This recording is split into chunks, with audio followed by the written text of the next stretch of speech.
Haka jiglekai ICC T20 Women World Cup Final habreng ke Australia Women Persia ke South Africa Women.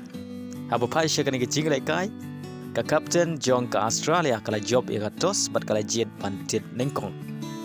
Haka palitit jong ke Australia ke bet money kala yele kai bha bat kala la ban kamai hadu nyau peu sauron naki san peu lai balls. Kash le ganar kala la ban kamai arp kendai ron naki arp way balls.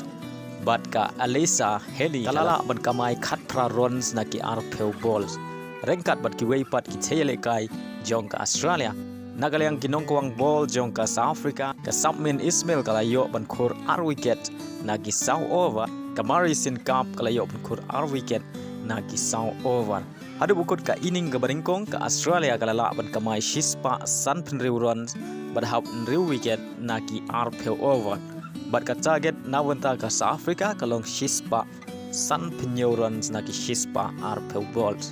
Haka palitit jong ka South Africa kalura kalayele kai bha bat kalala bat kamai hadun riu peway runs naki san peu ar balls. Kliotron kalala bat kamai arpeu san run naki arpeu lai ball.